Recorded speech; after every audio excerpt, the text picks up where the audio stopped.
बच्चों इस वीडियो के पहले हमने विश्व में 2 महान युद्ध देखे और उस महान युद्ध से विश्व के जितने भी बड़े राष्ट्र थे, देश थे, वे अत्यंत ही कमजोर हो गए थे आर्थिक दृष्टि से। और उस कमजोरी के कारण विश्व में उथल पुथल से मच गई। विशेषकर यूरोप में जितने भी राष्ट्र थे जो शक्तिशाली थे, वे शक्ति शून्य हो गए। और उस द्वितीय विश्व युद्ध के बाद में दो ही शक्तिशाली राष्ट्र बचे, संयुक्त राष्ट्र संघ और अमेरिका। तो बच्चों इस दोनों राष्ट्रों के बीच में अब यूरोप में शक्ति शून्यता की स्थिति को देखते हुए अपने आप को शक्तिशाली या सशक्त करने के लिए, अपने आप को विश्व में बनाए रखने के लिए अब उपाय ढूंढने लगे। अब वे दोनों राष्ट्र अपने को शक्तिशाली बनाने के लिए विश्व के जितने भी देश थे उनको अपने अपने समर्थन में लेने लगे। अब दोनों के बीच में एक टकराव सी स्थिति उत्पन्न हो गई। अब यूरोप 2 भागों में बढ़ गया। एक पूर्वी यूरोप जिसका नेतृत्व सोवियत संघ यानी कि रूस करता था और पश्चिमी यूरोप जिसका नेतृत्व अमेरिका करता था। अब पहले विश्व युद्ध में दोनों ने एक साथ मिलकर लड़ा। अब दोनों 2 गुटों में, 2 खेमों में, 2 ध्रुवों में बट गए। दोनों खेमों में अपनी अपनी शक्ति बढ़ाने के लिए गठबंधन और प्रति गठबंधन करने लगे। यानी कि गठबंधन के जवाब में दूसरा शक्तिशाली राष्ट्र भी गठबंधन करने लगा। राजनीति में द्विध्रुवीयता की शुरुआत यहीं से होती है, जिसका अर्थ होता है बच्चों शक्ति के 2 ध्रुव या खेमे जिनका नेतृत्व एक बड़ी बड़ी शक्ति करती है। बच्चों अब हम देखेंगे द्विध्रुवीयता का अर्थ। द्विध्रुवीयता का अर्थ होता है अंतरराष्ट्रीय व्यवस्था में शक्ति के 2 ध्रुव या खेमे या जिसको कि हम कहते हैं गुट बन जाना, जिनका नेतृत्व एक महाशक्ति करती है या शक्ति करती है। जैसे कि हमको पता चल गया है, मालूम हो गया है कि अब 2 शक्तिशाली राष्ट्र रह गए हैं, संयुक्त राज्य अमेरिका और सोवियत संघ जिसको कि हम बोलते हैं रूस। तो ये अपना अपना कार्य करती है, अपने शक्ति का प्रतिनिधित्व करती है। अब हम देखेंगे बच्चों द्विध्रुवीयता का स्वरूप। द्विध्रुवीयता व्यवस्था में 2 प्रमुख शक्तिशाली प्रमुख कर्ता के रूप में कार्य करते हैं। एक कर्ता के रूप में, कार्यवाहक के रूप में कार्य करते हैं। दूसरा है दोनों की क्षमताएं परस्पर लगभग एक जैसी होती है। कार्य करने की जो क्षमता होती है दोनों की एक जैसी होती है। तीसरा नंबर है दोनों की शक्तिशाली व्यवस्था का अन्य कोई दूसरा राष्ट्र मुकाबला नहीं कर सकता। ये दोनों राष्ट्र इतनी शक्तिशाली होती हैं कि तीसरा या चौथा राष्ट्र उनका मुकाबला नहीं कर सकते हैं। आगे है बच्चों इसमें दोनों की शक्तियां एक दूसरे को अपना विरोधी मानती हैं। दोनों अलग अलग गुट हो जाते हैं और दोनों एक दूसरे का विरोध करती हैं, विरोधी मानती हैं एक दूसरे को। अब मेरे बच्चों प्रत्येक को ऐसा लगता है कि दूसरा उनकी सुरक्षा के लिए बाधक है। अपनी सुरक्षा में दूसरे ग्रुप को, दूसरे खेमे को बाधक मानता है।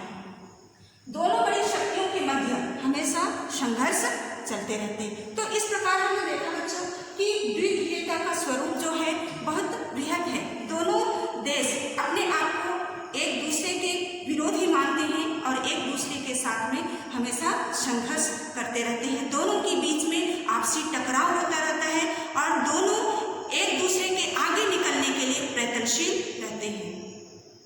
हम देखते हैं बच्चों द्विध्रुवीयता के कारण। ये द्विध्रुवीयता 2 खेमे या 2 गुट के उदय के क्या कारण है? पहला कारण है बच्चों 2 महाशक्तियों का उदय। द्वितीय विश्व युद्ध के बाद अंतरराष्ट्रीय व्यवस्था में हम देखते हैं जो संरचना में बदलाव हुआ और उसके बाद 2 महाशक्तियों का उदय हुआ।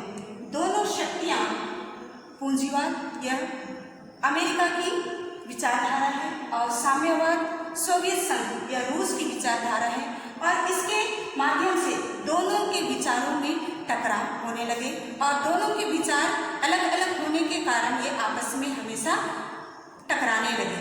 उनकी विचारधारा न मिलने के कारण ये दोनों आपस में संघर्ष करने लगे और इस प्रकार 2 शक्तियों का उदय हुआ। अगर आगे है बच्चों बड़ी शक्तियों की घटी संख्या। जैसे कि द्वितीय विश्व युद्ध के पहले जो शक्तिशाली राष्ट्रों की संख्या थी 7 थी, 7 थी।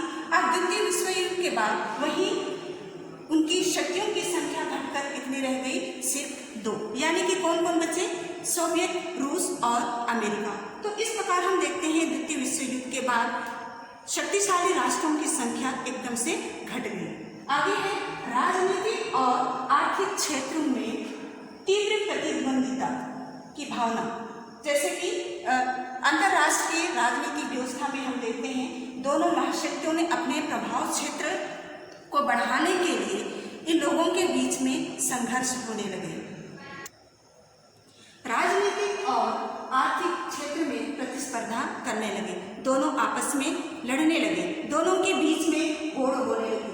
विश्व युद्ध के बाद दोनों देश विभिन्न सिद्धांतों के माध्यम से राष्ट्र के, यूरोपीय राष्ट्र या विश्व के जितने भी राष्ट्र थे जो कमजोर हो गए थे, उनको अपने में मिलाने के लिए, अपने साथ करने के लिए, अपनी शक्ति या ताकत को बढ़ाने के लिए आर्थिक सहायता देने की पेशकश करने लगे।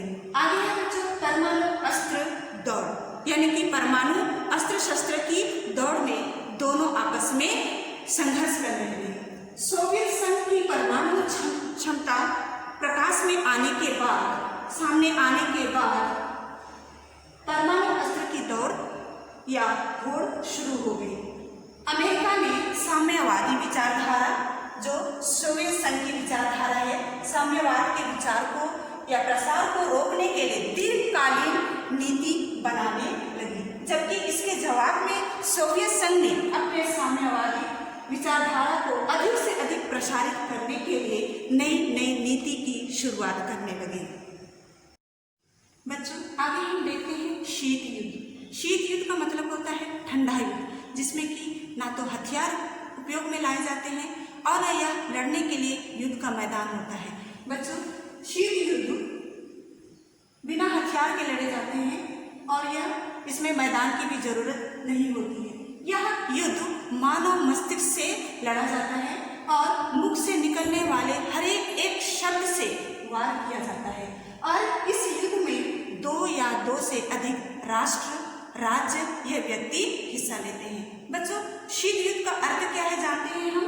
शीत युद्ध का अर्थ है जब 2 या 2 से अधिक देशों के बीच ऐसी स्थिति बन जाए कि आगे ऐसा जान पड़े कि अब युद्ध होने ही वाला है। वास्तविक युद्ध नहीं होता, लेकिन ऐसा लगता है कि अब युद्ध, वास्तविक युद्ध होने वाला ही है।